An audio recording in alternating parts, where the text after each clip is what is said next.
And who I and who we are. I won't give up on the city of Manchester, even if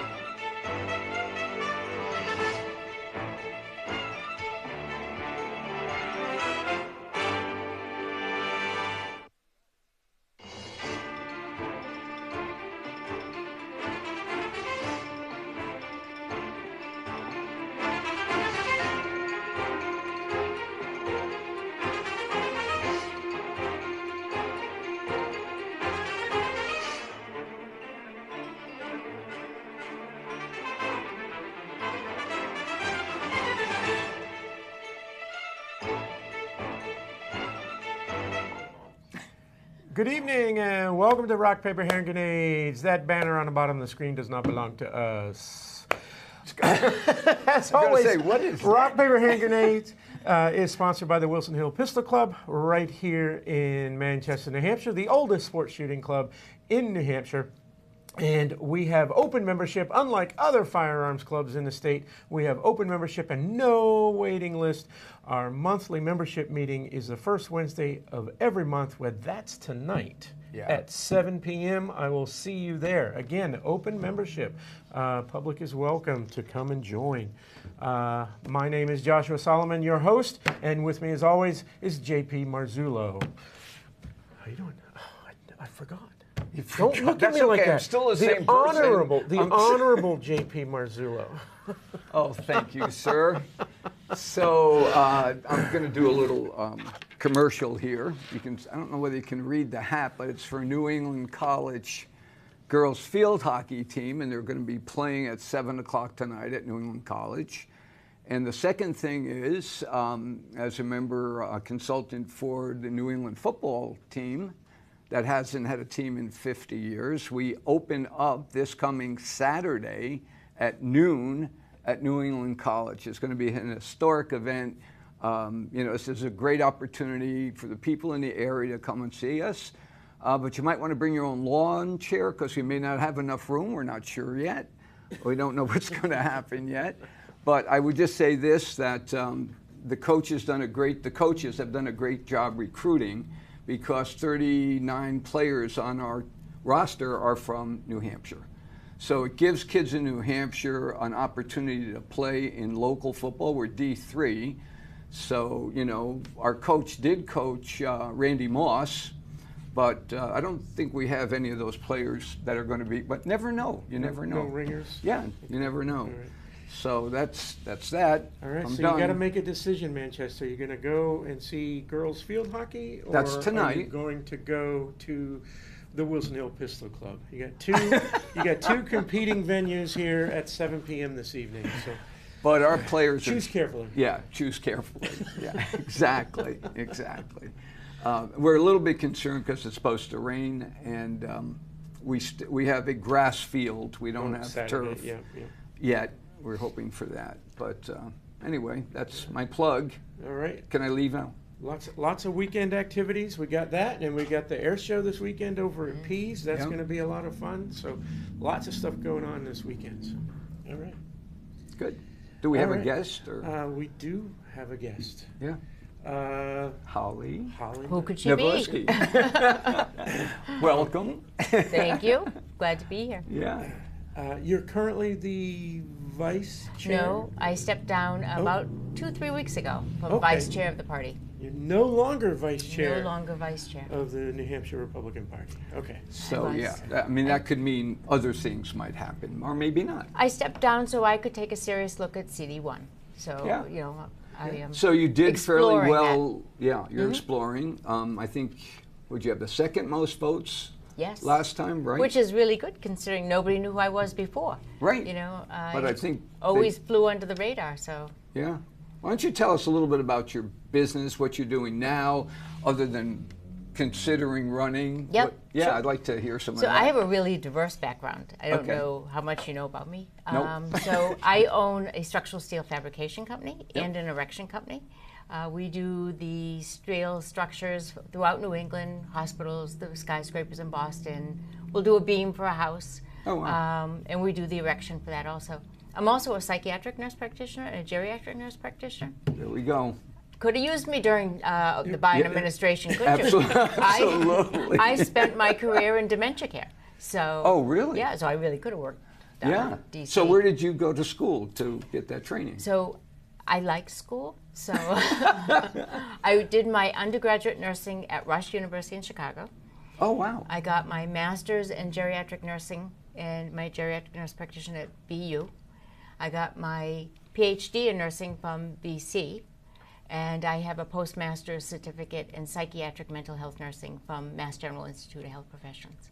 That's It's impressive. easier to go to school than to work, right? With that many That's- degrees, including a PhD, why aren't you a doctor? I am. Well, I you am a are. doctor of nursing. You're a doctor of nursing, but you're not a medical doctor. Because, you know, it's a very, very different philosophy and approach to patients. Yeah. And I love and embrace the nursing philosophy and the nursing way of being with a patient. It's really important. It's a much more One-on-one. personal. Yep. You get to know them. I've spent a lot of time in long-term care. I love long-term care. I walk into long-term care and my body just relaxes because it's where I feel most at home. But you get to know the people as real people, and you can be able to look at them and just know if they're in a good spot, a bad spot. So can we go back to Rush for a minute? Yes. Where are you from? I'm from Massachusetts. Oh, you're from Please don't Mass. hold that against me. No, I'm not. No, because I've been up in New Hampshire since the 80s. so my wife is from Chicago. That's why Oh, I okay. asked. And I spent 40 years plus in medical imaging with Philips. Oh, okay. I was a zone manager for them, and my wife did on-the-job training and became a X-ray tech, but then she became a mammography tech, and then she's written several pieces with physicists on dosage for mammography. So I was curious because you said you like school. I do. Yeah, and my father said that I was taking up space. That's how much time I was in school. Though if I hadn't been in But that's nursing, incredible. That's but if I hadn't been in nursing, I don't know if I could have stayed in because I needed that hands-on. I need that practical Yeah. application. And Yeah. if I had been in studying something that was more theoretical, I don't know if I would have made it. so. How did you get from nursing and long-term care into what you're doing now, or your business? You started it, or No, I did not. I'm second generation. I have my son who's third generation. He stepped up last cycle when I ran for Congress. Oh, so cool. he's now moving into third generation. I told him he doesn't need to have the King Charles complex where he waits till he's 94 and dying for him to step up. So he's doing a really great job. I'm really pleased. He's 38 years old. Come on. Yeah, It's where time, did he go? right? Did he go to school locally? Or He went to Plymouth State. Oh, he did. Yes. That's who we're playing Saturday. So tell him not to come. So. Saturday we're going to be at the air show. It's, There you it's the go. Veterans Count. If it's Oh, yeah, raining, Veterans fundraising. I'm, Yeah. I'm really watching the It's weather. raining. Saturday's the day that I'm going too. So Oh, Yeah. it's look for me. supposed to I'll rain be in with the Veterans afternoon. Count group. Oh, that's great. There's going to be a few 100,000 people there. I stand out amongst the crowd. So that's pretty interesting. So that's your background, really. So my dad started the business to get Oh. back to the. So he started it after he came back from World War II. He was a Merrill's Marauder, my Oh, dad. So really? you know Merrill's Marauder. Sure. Yep. And General Merrill was from New Hampshire. Yep. And there's a bridge on Route 3 dedicated to the Marauders. Yeah. My dad, my son, and I happened to be there when they dedicated it. Oh, That was wow. just months before he passed. So that's How every time I go awesome. over the bridge, I say hi, Dad. Yeah. Um, Good for you. But he came back from Merrill's Marauders. 3,000 went in, about 200 came home. Yeah. And I think, like most of the men from World War II, undiagnosed PTSD. Yes. So it took him a while to settle in. And he tried many things. He worked for a farmer. He sold women's lingerie. He was a traveling salesman. Eventually, he started making stairs and rails in the back of my grandfather's junkyard. Oh my God. And that's where he started the business. And he grew it into what it is today. It was in Massachusetts, and the unions kept shutting them down. And he said, "You shut me down one more time, I'm moving to New Hampshire," because they were union. And they shut him down one more time. In 1975, he moved up. So we've been in New Hampshire 50 years, Oh wow. and love it here in New Hampshire. Yeah. That's quite a background. That's It pretty is. interesting. So why did you move into that then? You were carrying on for your dad, or did you? Oh, my father would roll over in his grave and probably strangle me if I ever sold the business. It's the people in the business are family. Oh, You know, okay. and we couldn't sell the company. Got it. It's who we are. They're who we are. Our employees. We have multi-generational people working for us. We have grandfathers, fathers, and sons. Wow. We have mothers and sons. We have nephews, and we couldn't because they're our family too. So Yeah. it's really important to keep this industry, and we provide jobs for over 100 families in New Hampshire. So it's really important. So where are you getting your product from now? We buy domestic. The only time we will buy foreign raw material is some of the jumbo sizes are only rolled in Europe, but all our steel is domestic. Good for I have you. been fighting for Buy American for 25 years. I think it's really important because all our dollars that we send to government, because let's remember, government doesn't make money, they take money, right? Exactly. And so the money they take from us is supposed to benefit our communities. Right. But when they buy foreign product or foreign materials or foreign whatever, that money, that public money, goes out of the country and supports a foreign community, not ours. So we need to have strong Buy American bills. And I'm so happy to say that New Hampshire passed it. So we have it here in New Yeah. Hampshire. Yeah. No, that's Very that's proud good. of New Hampshire. Yeah, it was great. So, in addition to all of that, the other advantage to buying American steel is that we know its composition. We know its, Yes. because we're starting to see, Yeah. or we have seen, bad steel end up in infrastructure that it shouldn't be in, such as bad steel being in warships that we're building. So we have, when we buy steel, we put the order in, and they know from the time that the steel is being mixed what job that's going to. This is our domestic, we buy, like say Nocor. They know what job. As it's coming through the mill, they can identify. So they have the mill cert for every beam that's milled. And if we put a building up, we can pull that mill cert 10 years later and tell you where that steel Oh, came wow. from. But with China, what was happening is they would send over a whole cargo load with one mill cert for the whole load. Right, for all of them. Yeah. But you may have dozens of beams in there, and half of them are just bad. Or You don't have a can't- real mill cert You on it. can't Yeah. trace where they came from. Right. They could have come from And the multiple problem locations with foreign steel and, is and multiple mixes. right. And foreign steel they have the transshipment. So it may say Chinese steel. It may be Chinese steel, but they ship it to another country. They put it in another container. They change the bill of lading, so you don't know that it came from China. Right. And that game is played consistently with China and other unfriendly nations. Like Yeah. we have embargoes for oil and whatnot coming out of Iran. But what Iran does is they sneak their oil onto Chinese ships. They go over into China, and then they do exactly Yeah. that. They relabel everything, and now it's coming from China. It's coming from a country that we're not sanctioning Correct. for oil and gasoline, and so that's a common thing. That's how these embargoed countries get around these rules, is they find someone who's willing to help them break the rules, such as China, and they know that the current administration, or any administration, any American administration, is not going to crack down on that. That's way low on the list. And it's very hard to crack down. Yep. I mean, it takes so much manpower and so much You've got to be able time. to track that ship and everything on it Right. to the nth degree. When under the first Trump administration, we had 232, which was the steel and aluminum. Tough word for me. I can say steel. The cows come home. Tariffs, and we also had a trade case of so putting tariffs on the steel coming from China. And I can't tell you, probably about at least 10 to 12 emails a week I would get saying, buy Chinese steel. We will send it to another country. We will put it in another container, and we will change the bill of lading. They were blatantly selling it that way. Wow. Yeah. So how have the tariffs affected you? I'm very pleased because we have to be protected. So initially, under the first administration, he put the 232 tariffs under for steel and aluminum, Yep. and that was on raw material. And he put it on because our mills were running at less than 80% capacity, and at less than 80% capacity, it's not a healthy industry. So he went and protected the steel mills. What happened is these foreign adversaries, foreign countries, very quickly know how to circumvent tariffs, right? Yep. So they can punch a hole in it. Now it comes in as fabricated. It comes under a different import code and Oh, my. circumvents. So now we've seen a huge influx of fabricated structural steel, which is what I do. But we, since NAFTA, have been fighting foreign steel, especially Canadian.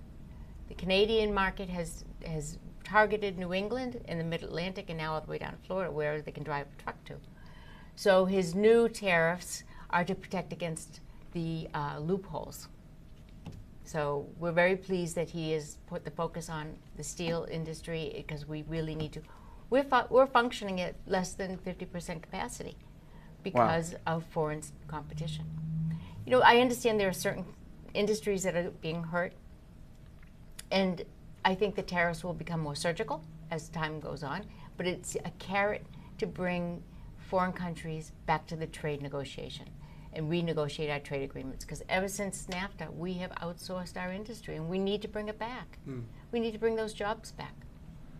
Yeah, And that's, so go ahead. here's a business owner who was saying, hey, these tariffs are good. These tariffs are on my industry, and they are good, and I'm all for it.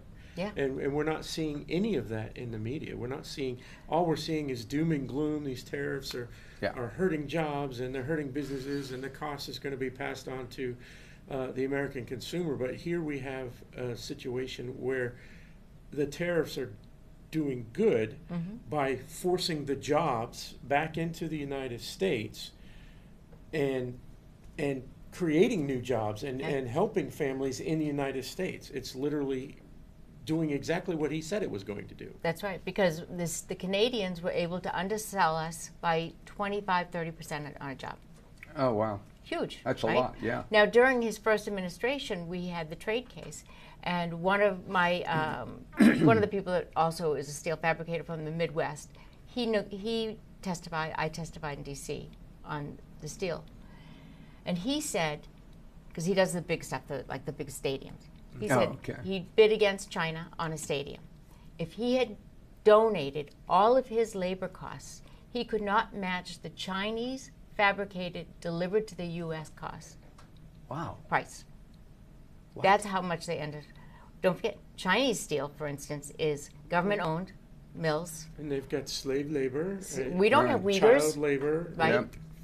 Yeah. Yeah, people don't see that side of it, though. I mean, we don't, because it's never reported, right? I mean, all the EPA, all the regulations, they don't have that. So I'm very thankful for President Trump's support of the steel industry. how about your colleagues? How are they feeling? In the steel industry, we're thrilled. You're all tied in together. We have been, I just stepped off the board because I'm looking at running again. I was sitting up until last week at the board of the American Institute of Steel Construction. And I also sit on the board of Structural Steel Fabricators of New England. And we have been down in D.C. I personally have been down in D.C. probably 4 times this year advocating for the tariffs. For the tariffs. How does that go when you get down to I got DC? invited to the Liberation Day tariff signing. You know, Oh, wow. it was cool to be. That was very cool. Yeah, to be in the Rose Garden. Yeah. So it's really good because you have to look beyond the immediate. We have to have the long-term vision, and the tariffs really are, I think, a carrot or stick, depending on what side of the string you are, to bring foreign countries back to the trade table and renegotiate our trade agreements. There are certain industries, not all, that will still need to have tariffs because we can't compete against certain things. For instance, I pay maybe $30 an hour for a welder. Mexico, $1.70. Oh my God. I can't compete against that, no matter what. They were talking about the citrus growers down on the Mexican border. On this side of the border, it was $28 an hour. On the Mexican side, it was $2 an hour. You can't compete against that. We can't compete against Uyghur wages, right? Yeah. So there are certain areas and certain industries, I think, that will always need a tariff to make it. But we need to renegotiate our trade agreements for fair and free trade. Fair is Right. the operative word. Right. And then we need to marry it with Buy American, strong Buy American, because there will always be ways to circumvent. And if we have strong Buy American laws, that will help keep our industries safe. Well, that's encouraging to hear. I mean, I'm sure our viewers don't hear that as often as they should, or maybe they do, but. And it's for our critical infrastructure. It's our critical all industries. critical infrastructure should be American made. Should be. You know, we're finding, you know, in industries that that shouldn't be in any way foreign, we're finding Chinese-made electronics in fighter jets. That is just off the table. Why are we allowing that? And Hegseth, thankfully, is rooting those things out. And so there are already laws on the books for certain infrastructure that you can't do that. You can't. It has to be all American made, and all the parts have to be American sourced. Our terminals where we unload our cargo coming in, those are Chinese cranes with Chinese electronics, just like the fighter, and they can shut us off from China. They can And they're finding and these Trump back wants to doors. change These that. back doors exist. You know, on the other hand, you got you've got we're talking about back doors. The UK is trying to force Apple into putting a backdoor security on iPhones so that they can search people's phones in the UK. And Apple said no, and we're not doing that. But which is a good thing, right? Because we've got foreign countries trying to tell an American company to put backdoors in their software So they can search. so that they can do searches, you know. And of course, the UK is jailing people for I was just gonna for say that. tweets. Yeah. But the irony there is that all of Apple's products are made in China. I know. Yeah, that is So- right. How So does that work? we don't have a level of confidence that your iPhone isn't compromised right now, right? I mean, that was the whole fiasco over TikTok was this business. But anyway, I got us a little off. No, that's all right. Off, I topic there. I have a It's all friend. about American made and American sourced, right? Right. We can't allow critical infrastructure, whether it be the electric grid, any of Water the treatment, water. military. Yep. We talked building about we talked just- about water treatment last week Yeah. with about the Chinese billionaire who bought that in. Mm. It He's was bottling, right? He's supposed to be bottling. he's supposed to be bottling, but even before he bought the building under an alias, or $60 million was Six- it? under 67, I think. anonymous buyer. much? Right? I think it was 67 million. $67 million. And then it come out who was the actual Right. owner, and that was not legal because even before the new laws that we're putting in place about selling to Chinese, Right. we had federal laws about when you do sell to a foreign agent, Entity, yeah. a foreign entity, you have to check: are you selling a piece of property that's within a certain radius of critical infrastructure? And we got the New England FAA Center right there, Yep. right in its backyard. So And you have the water it was- supply, don't you, for Yeah. Nashua? It was National illegal to water begin supply. with, and they knew that they weren't going to get it through unless he bought it anonymously, and now they're doing a review. It's probably going to take 2-3 years for the review, but hopefully they'll be able to rip it back away from him.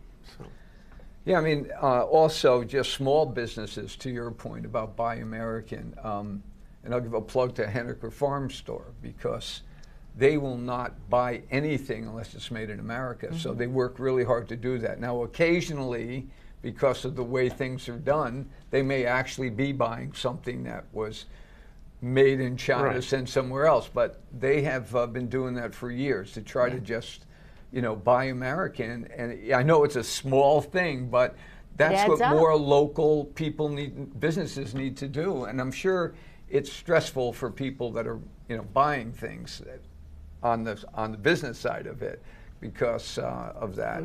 It's incredibly difficult as a consumer to stick to that, right? So, yeah. Because you walk into Walmart, you walk into any store, Yep. There's probably not a single item that you can think of that you can consistently say, okay, every time I buy this item, it's going to be American made, right?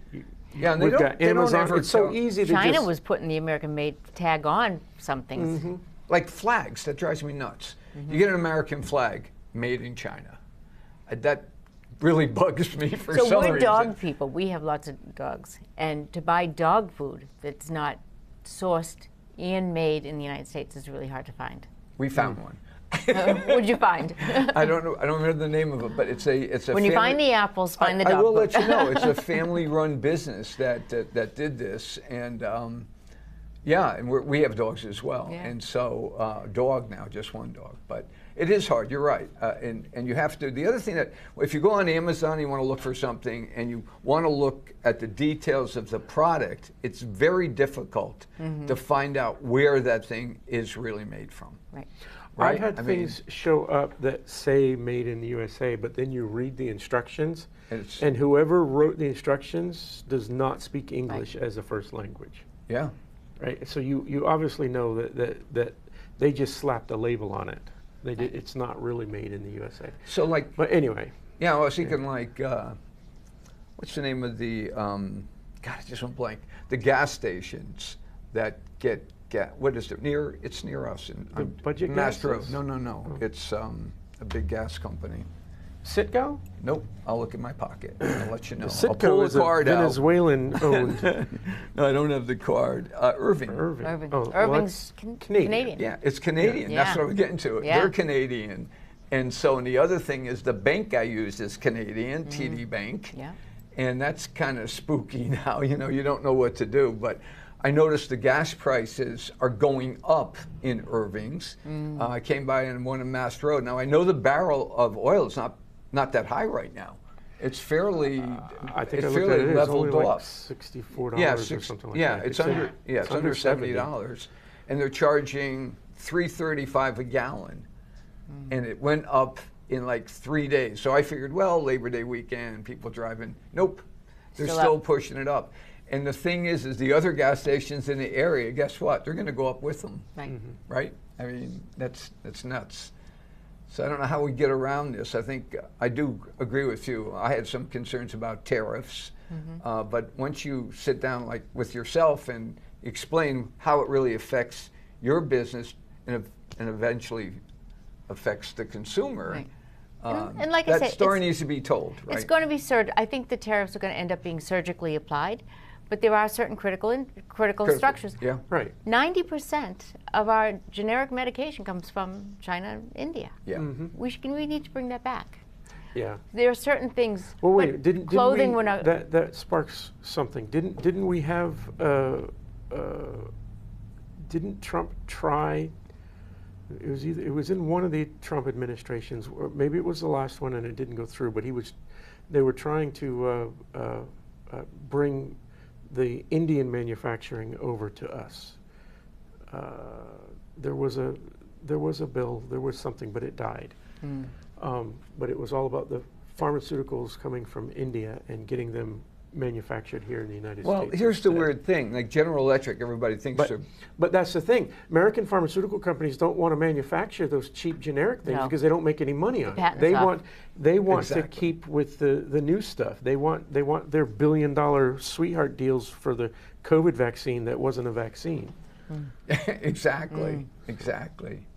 Yeah, I mean, if you look at those kinds of things, General Electric used to sell the high-end radiology type equipment, and but they were very expensive. And we always used to say General Electric, GE meant good enough, because they were never better than some of the like Philips or Siemens. They're noted for their cardiac cath labs and things like that. And the weird thing was they were still having, all of a sudden they dropped their prices. Guess what they did? They moved the manufacturing out of outsourced. Milwaukee to Europe and to China.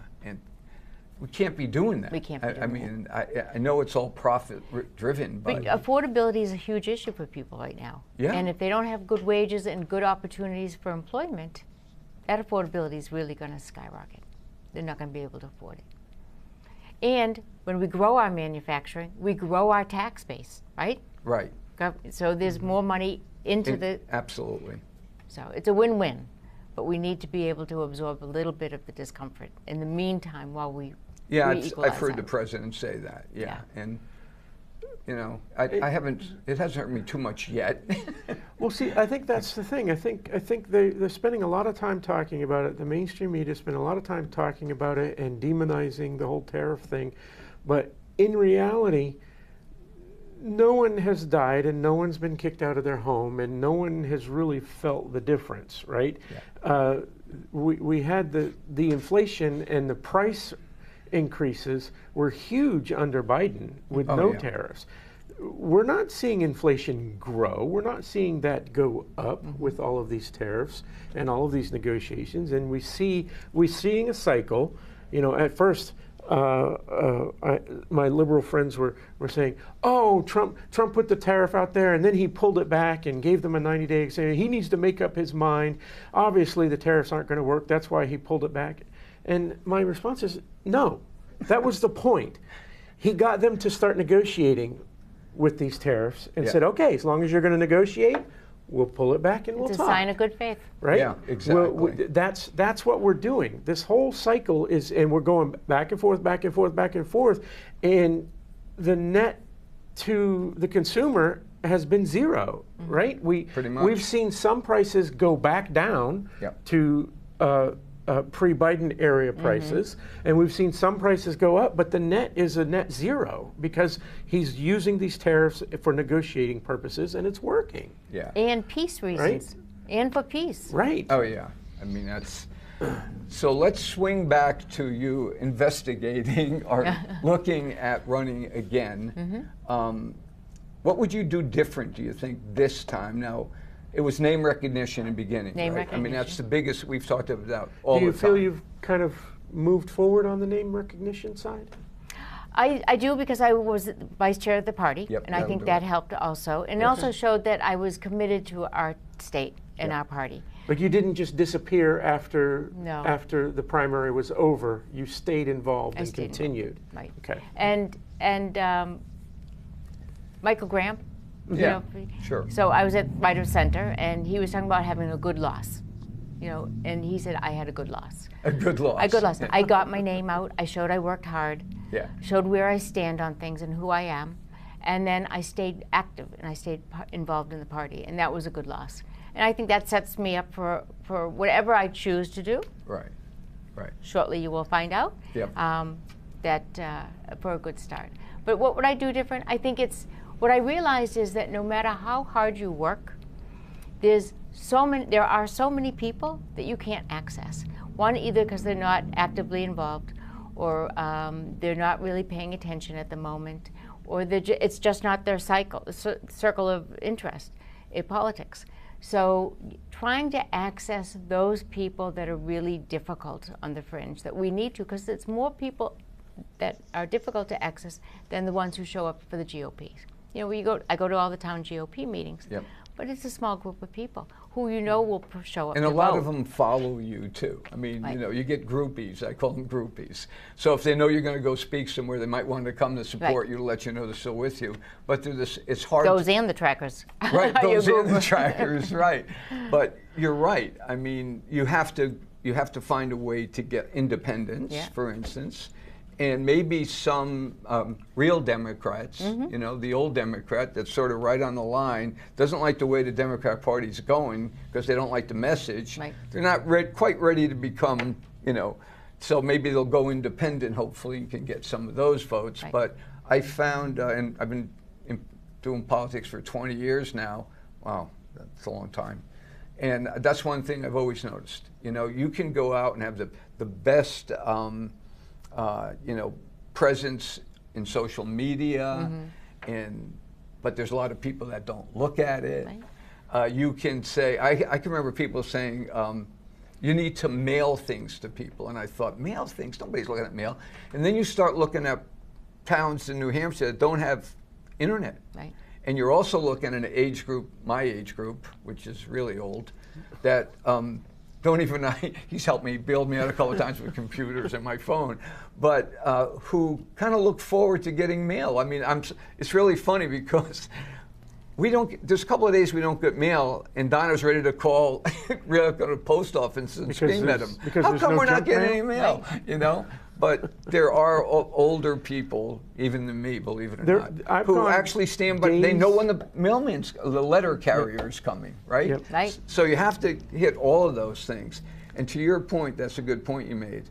When you just go to GOP committees, which you have to do, for the most part, that's not going to help you win. It may help you win, but the other candidate who's doing the other things that you're talking about now, you know. You have to access up and down the age spectrum, and it's all different forms of accessing.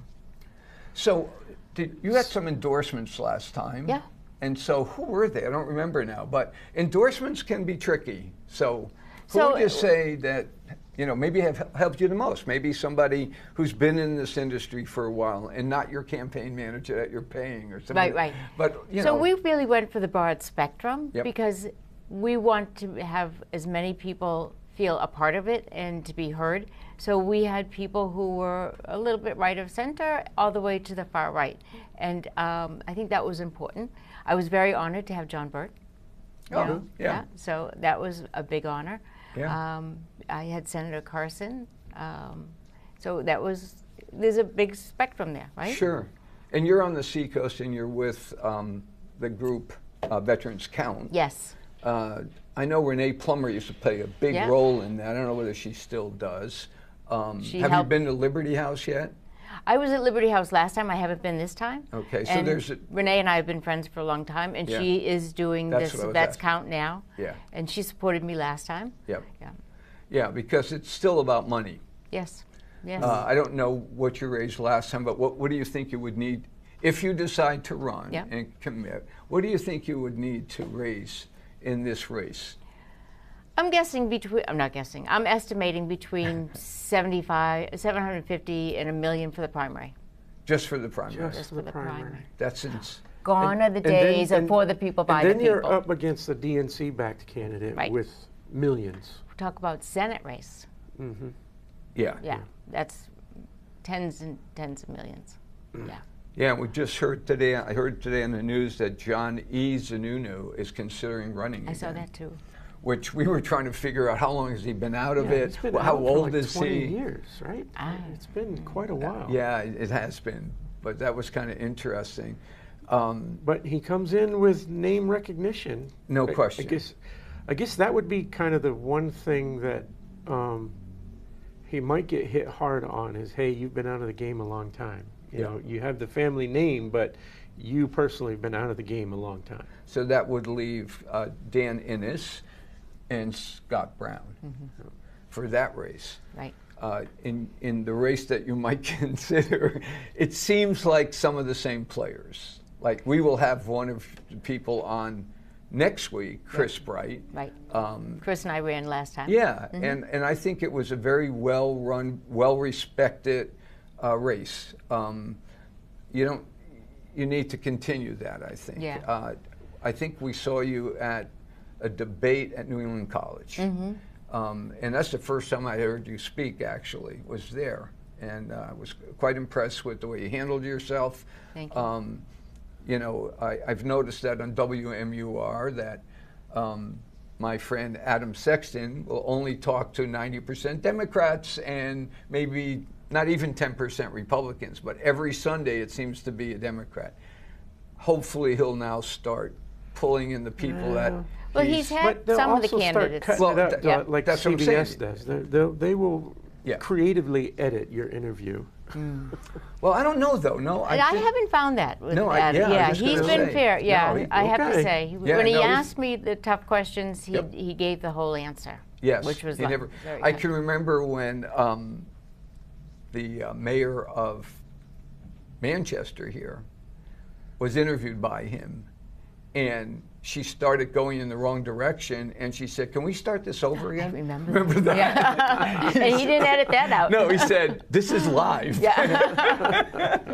So I found that interesting. I actually had had that happen on this show once. You did? Yeah, when we were over in the other studio. I don't remember who it was, but he's like, "Can we cut that part out?" And I'm like, "Sorry, dude." That's what live means. Yeah, we try to tell people it's live to begin with, because that's exactly what, well, can we? No, we can't do that. We're going to have to explain that away somehow. Yeah. So what? Who did you have last time as your campaign manager? Did you? Isaac Haddam. Isaac Haddam. Isaac. And he's a New Hampshire-based, born and bred, raised, homeschooled, young, and Yeah, I don't think I know him actually. he was from Chatham. Oh, okay. Yeah. Just absolutely impressed with the background, the knowledge, the way he handled himself. It gave me a whole new appreciation for homeschooling. That's very interesting. Yes. That's very cool. So, and I've always told him I wouldn't do it again without him. Nice. That's awesome. So, okay, you were going to ask her something. I'll keep quiet for a minute. Yeah, so with a campaign manager, like you said, you're impressed with him as a campaign manager and his connections and his Rolodex. And you talked about, you've been down to Washington a couple of times testifying before Congress? Or I testified in Commerce and International The Commerce Trade. Committee? Yeah. I had a question about that too. But what I was getting at is during a campaign, you do need to make a couple of trips, especially you're running for a federal office.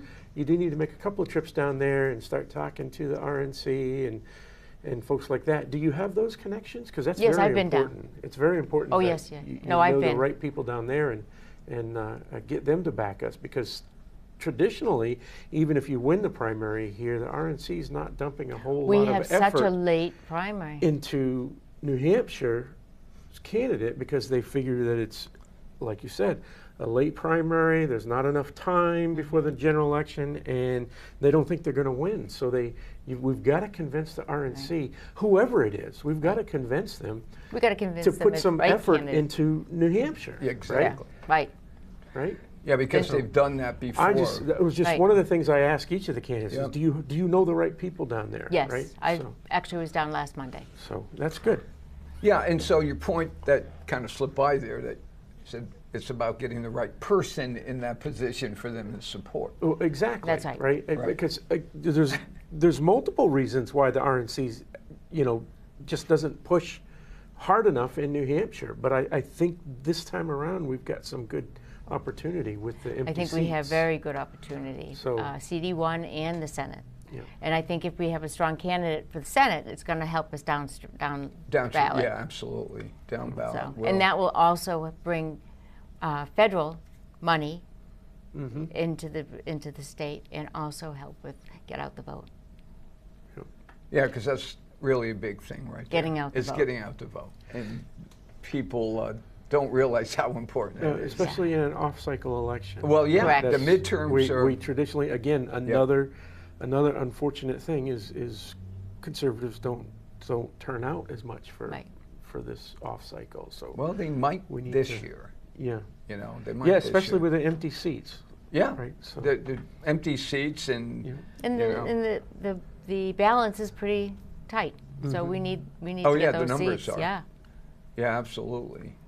So I just wanted to go back to you went down and you testified about tariffs, or what did you- This cycle, this last couple months, I've been going down advocating for the tariffs, because there is one more little loophole in this new steel and aluminum tariff that says on paragraph 16 that if a foreign fabricator uses domestic raw material, it can come in untariffed. So think about it, the only two countries that would use buy our material, ship it to their country, fabricate and ship it back, That's an expensive deal to do. if you're Mexico and not if you're Canada. Right. And Canada doesn't have a steel mill. They make plate and tube, but they don't make beams. So they buy 40% of their beams from the United States already. They buy the other 60% from somewhere else. Over 90% of the public schools in Massachusetts are built by Canadian Steel. Wow. All that public money in Massachusetts is going to Canada. So we're trying to get that loophole closed. So that's why I've been down. I've probably been down about 4 times already, and I have a Zoom call on the 15th about it with DC. So when you're at the table, you're testifying, you're being questioned, how are you treated by the Liberal members of the committee? Well, right now it's just we go to the departments, so we're not at a committee. Oh, okay. We're at the departments. We're in commerce. Like, are you We've finding been- resistance? Like, this person's actually for tariffs. We don't No, like these actually, people. the administration's like, we like people who are for, who are supportive of our actions, and we're like, no, we really are, and we've tried to be very vocal. Like you said, you're not seeing it much in the public. Right. We've been trying very hard to be vocal and putting it out in, op-eds and interviews and radio and TV, wherever we can. There's a group of us doing that. What I'm finding is that a lot of the tariffs are coming out more centrally from the White House, as opposed to some of the peripheral departments. And so they're all doing this a little bit. But we're working our way up. And I think we're going to get to the right spot very quickly. So very soon. other than the president, who's your biggest ally there then? Is it? Well, we're told we have to get to Peter Navarro. Okay. And my little funny story. So we've been Sure. trying to get to Peter Navarro for 6 months. I was down in DC last week, and I said, "Excuse me, I have to go to the ladies' room." I come back, they go, "You missed him. He was standing right here." I'm like, "Oh That'll my God!" teach you. Next time, hold it. I know. So you still haven't met with them? I haven't met with him, but we've met with Mike Stumo, who's out of the Office of Business and Management and Budget, and he's been very helpful. And so we're following up with Mike Stumo and Jeff Kessler, and those are the people who are his ears. So. So the competitor from the other side would be two people, right? Shaheen and. So they have Lucy. 5. They have 5 now. They have 5. Thank Declared? God. Yes. Yeah. Huh? I knew they have. Let them have a bloody primary. Let them fight it out. But it's Stephanie Shaheen and Maura Sullivan. That and was then, it, Maura Sullivan. Yeah, Couldn't and remember then her there are name. 3 others. There's a professor, and I don't know who the other 2 are, but it's really Stephanie good, and a Maura. professor, someone who's never left school. Unlike me, who went to school forever, right? But so, well, Pappas has a primary too, a Yeah, he professor, does. right? A Oh, yeah. doctor. Yeah. But I think Maura and Stephanie, I'm not sure it's a done deal who's going to win. I think No, I don't think so it'll be either. a fight, and a pretty good one. I think they'll continue. Well, we will maybe say things like more as a carpetbagger, maybe, or that seemed to work when we ran, and they were saying it about us. But she has an interesting background, military Yes, background. she's got a good background. But I agree with you. I don't think it's set yet. I don't think so. I mean, Stephanie's got the name, Sure. but And she's got all her mom's And the money. and the money. Yeah. But Maura outraised her first Yeah. quarter. So Yeah, which is pretty interesting that she was able to do that. That was. It's going to be fun. It's a let long them have haul. a bloody primary. Yeah. Well, we've had a couple of those. Yes. I can remember when Trump ran the first time, there were 17 candidates. Oh, remember they had 17. 2 tiers. Yeah. Yes. And I worked with Governor Ehrlich from Maryland when he was thinking about it, and told him not to run after 6 or 8 months of running around the state. Nobody knew who he was, and he's. Was that Hogan? No, Oh. it's Ehrlich, Bob Oh. Ehrlich. He was the governor and also our congressman, and he's running again for the governor mayor, the mayor of Baltimore, which will be really kind of interesting because he's running against the guy that beat him last time. So it'll be kind of fun. It'll be a fun one to watch. Yeah. Yeah. It would be interesting to see Baltimore get a Republican governor. I mean, that's Well, he Baltimore is competing with Chicago for the highest murder rate in the Oh country. yeah, when we were there, it was enormous. I mean, 450 people or something were shot, homicides rather, and but it should be interesting the way that runs out. Actually, Governor Ehrlich beat Kennedy. So for mayor, so he's got he's a listener. He did a lot of great things for the Bay, cleaned it up. You hear that, Bob? I'm helping you out here. But getting back to here again, though, so I like the fact that last race we were told by someone that CD1 was finally going to be ours, right? And that didn't happen. And we changed the we changed the way we set up CD1, so it's leaning more toward us. Nah, that didn't happen. That didn't happen. And you've been in the loop with what happened, I'm sure, last time. And hopefully we get some support from other groups that will come in and help out. Like Place. Yep. People that will work to get the vote out.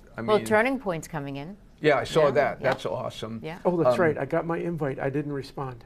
And then YAL helped me win, Young Americans for Liberty. They worked their butt off. They're really good. And they were a big help. And I think they're going to do the same kind of thing again this time around. So that would be cool. Yeah. A lot of opportunities. We just have to take advantage of them. We have to be more proactive and responsive. Yeah, that's the whole issue. Can we? You look skeptical. Yeah, you do. No. I agree with you. So what are you thinking? I'm not thinking. That's part of the problem. I'm zoning out for some reason. So how would we need to get as good as the Democrats are about getting the vote out, but the problem is when they get the vote out, it's usually dead voters or Massachusetts voters that they get out. We have a lot of voter fraud in New Hampshire, but we don't have a lot of people willing to admit that it exists in New Hampshire. Well, they now passed so that you have to have a government-issued ID, so that's good. The students are out, the college students. Yep. If they're not residents. Well, I think the biggest problem was how do you define domicile? Because that's been in the RSAs for years, and that was the toughest part. You have to be able, how do you define it? If you live here 8 or 9 months a year and you're a student and you're working, you don't go home anywhere, but you can't afford to go home. So you work in the area and you rent a place or something and you spend your money here. That's domicile, you're okay. But the real issue is what about a license? If they still have a Massachusetts license, they can still drive an hour that way. That's what I was going to say. And vote a second time. Yeah. So it's a choice. Do you want your driver's license in New Hampshire, or do you want it in Massachusetts? Do you want it where you live and work, or do you want it where you vote? Exactly. Because as long as we allow that to take place, then anybody from Massachusetts can come up and claim that they, it's not just blame Massachusetts, Connecticut, Rhode Island. No, it's all of them. But the late Ed Nail was a real hawk on these things. Oh, yeah. He was able to identify. There was a building here, a multi-family dwelling here in Manchester, that. Was completely empty until election season. Yep. And it was rented by a Massachusetts lobbyist. And you could see nothing but Massachusetts plates in the driveway of this house.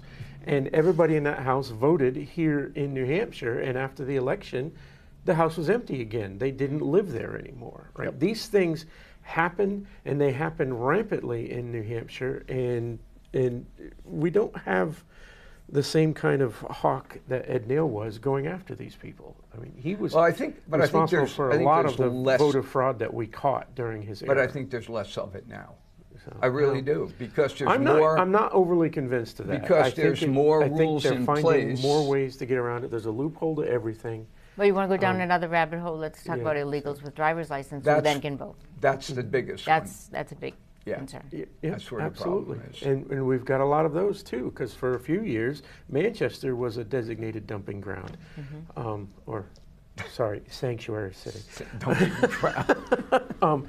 But you're absolutely right. We've got a big problem with folks who either don't belong here or don't live here, voting here, because they're able to come up with the The driver's license. And then you put that with the fact that Biden gave over 3 million illegals when they crossed over work permits. You get a work permit and You then get a driver's license. think You some of can't those, tell. I think some of those work permits are being revoked. I saw something in the last couple of days about the administration looking to revoke a whole bunch of the work visas that were granted under Biden. So, but of course, that'll end up in a federal appeals court. What that doesn't? I is- mean, he sneezes, he goes to court. Yeah, that will, Yeah, it's gotten really roll it back. really crazy. It's all got to go to And the now they're Supreme Court. fighting to release all the Epstein things. And I saw one of their signs they were holding. All it said was, "He's on the list." I mean, you But- know, but enough he's- enough, isn't but If it? he was on the list, they would have released it Longer, last cycle. right. Why didn't they do exactly. it in order to stop the election? Right? No, that's the easy one to say. Okay, he may be on the list, but he's also the one who blew the whistle. Right. Yeah. He's right. So he may be on the list of an acquaintance of his, but he blew the whistle. He was not involved. And in his own words, Trump said, "I kicked him out because he likes them too young." Right. That Yep. that's He was going after the staff or something. he was Yeah, he going was. after one of his staffers' daughters or something like that. And once he heard about it the second time, he said, "You're gone." Yeah. We just had a hearing either yesterday or today. There was a closed-door meeting where a whole bunch of Epstein victims Yeah, I saw were it. involved. Yeah. And I saw a news story this morning that they are actually going to gather and they're just going to write their own list and put it out there. That's Wow. interesting. And you can't stop that. No. If a whole bunch of the known, proven to be valid Epstein victims all write a list and publish the list, a court cannot stop that, Right. right? Right. And if they publish the list and someone says, "Well, that's hearsay," that's and they want to sue. We'll have a discovery process during that process, right? If you want to deny these people, deny that your name is associated with these people, then we'll have a discovery and we'll figure out exactly how far this goes. So you can either keep your mouth shut, right, or yeah. So There were anyway, real but victims they're who talking. need to have retribution. Yeah. Oh, So they're talking about releasing their own list, and if you're on That that would be list, interesting. well, you can say that's what's the word I'm looking for? I know what you're thinking of. It's Um, gone. Yeah, I know. I don't know why it's leaving me, but It's time to leave. yeah, exactly. But if you want to fight them and say, hey, that's a lie. That's not me. It was never me. I was never there. Then okay, let's go through it. Let's go through the flight logs and let's see the testimony. Right. Let's see you testify to clear your name. So, but anyway, long story short, they're talking about releasing their own list as a group. That'll be interesting. So as a nurse, I went over to Sierra Leone 3 times and worked with the victims of the Blood Diamond War. And I worked in the amputee camps, but I also worked in the village with some of the women who had been held as sex slaves. And to know what they went through and what these young women Where was went this? through. Sierra Leone. Oh, And there needs to be accountability. Yeah. Yeah. Yep. when did you do that? Did it in 2009 and 10. I went 3 times. I made 3 medical trips with women for women with Good Sierra for Leone. you. That's great. That's awesome to know. We have come to the end. Oh, not again. I enjoyed this. It goes so fast. That's the funniest thing. People will say, "I can't talk for an hour." I said, "Well, we'll make you talk for an hour." And there wasn't even wine. No, wine. We too, don't know yeah. whether we can have wine. Yeah, so we'll see you next week. In 2 minutes, you can either go to the Wilson Hill Pistol Club at 1732 Lakeshore Road, or you can go to New England College and see the women's hockey team, Field hockey. field hockey team. Yeah, Well, there's a difference. Some are ice and some are, so you've got Thanks. 2 events tonight to go to. We'll see you next week. Thank you, guys. Thank you.